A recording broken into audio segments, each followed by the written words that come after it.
Speaking of Kevin Durant, on the Suns, traded for you. Yeah. I feel like, by the time your career ends, you'll probably have played for a handful of teams. You won't feel, at least I would assume, a super strong connection to each individual one. But right now, you're still pretty close to the team that drafted you in terms of years removed from it. Yeah. How does that feel looking back at the team? Do you keep up with how they're doing and feel any type of relationship to the organization still? I keep up with everybody, how everybody's doing. Yeah. So naturally, yes, I keep up with Phoenix, but the organization has changed so much since I left. True. Ownership was going through change when I came in, and there's been management changes. There's been complete player changes, complete coaching staff changes multiple times over, performance, training, all that stuff. So it naturally removes you a little bit. Whereas if all those same exact people were still there from when I played, then I'd be, A little more nostalgic. Yeah. Yeah. But it's just, it's an era in the past. It happened. We had our team. We, put a lot into it. Almost came out with a championship. Didn't. You move on and you try to get one wherever you are next. How is it playing in the NBA Finals? Specifically Amazing. as a second-year player. What's that like to be Amazing. thrusted into that? What's the pressure of that where I didn't feel any. you didn't feel any at all? No, I felt, I think the way we were operating at that point, I think we were clicking, and it wasn't like, man, I got to do this. I got to do my role. I got to do my job. I got to do my job. I got to do what's expected of me. I got to do what's in the scouting report and just have effort and energy and let the results take care of themselves. And it was a lot of fun, man. And I obviously wish we could have won. Huge. It teaches you a lot. Being up 2-0 and losing 4, you realize the kind of how just fragile it is. Yeah.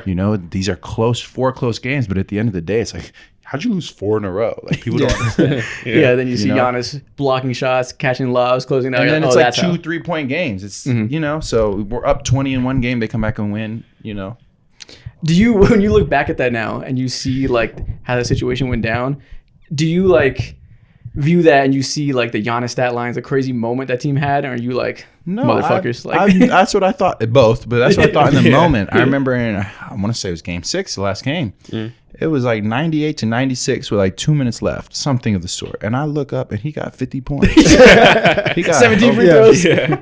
Exactly. He made them all. 17. I'm like, 50 points of 98, just, and that's the mark of an all-time NBA player, MVP, But all you want is just another crack at it, another shot at it. And I thought our Phoenix team was close. And, the next year, obviously, we have the Mavs series, which punches you right in the gut. But then, you just, funny, right?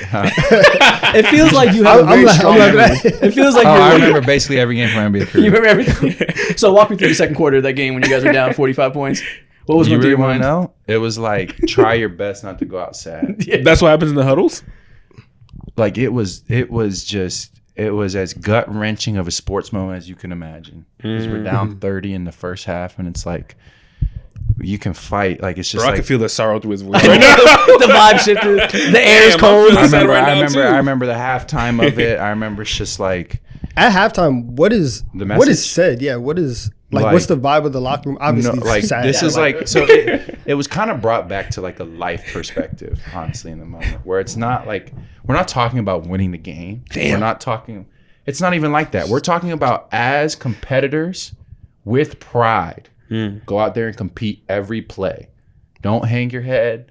Don't quit. Don't walk away. Fight the game out with your heads held high. And sometimes in life, you take losses, you take punches, and we move on and we rally to whatever may be next, which is all you can do in that situation. But you just don't think that that's going to be your last chance at it. Yeah.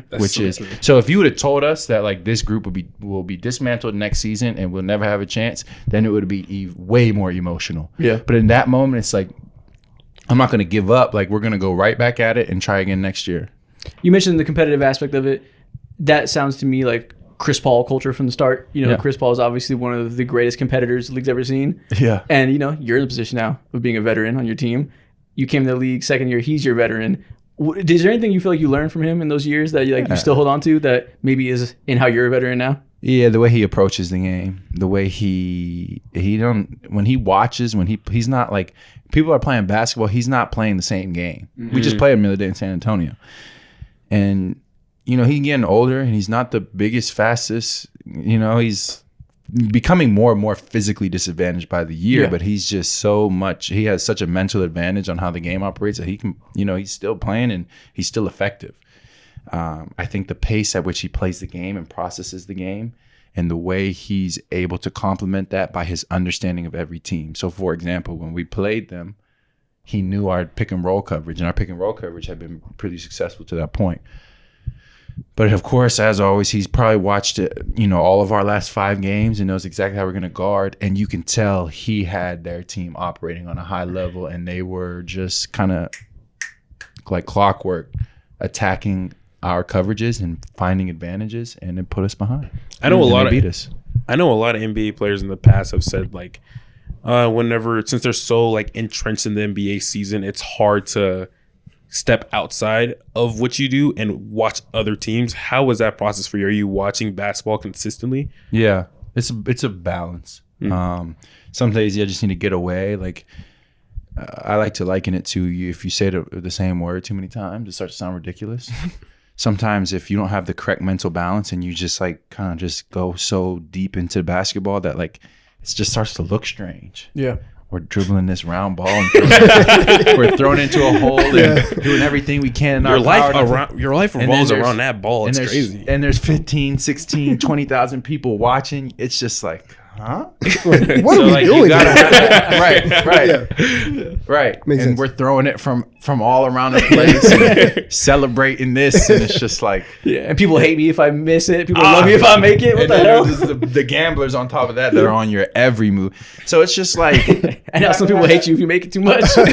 you have to have that balance. You have to have that balance where, I like to throw the games on in the back and just watch, but some days I do just need to get away, put a show on, take a nap, take a walk, spend time with family and friends. So there's that balance. But I think the one thing that always helps is perspective and just having an appreciation for the situation, having an appreciation for being in the league, knowing that these opportunities are finite. Eventually I'll be done. Mm-hmm. And when I'm done, there's a high likelihood that I'm never going to be able to play an NBA level again.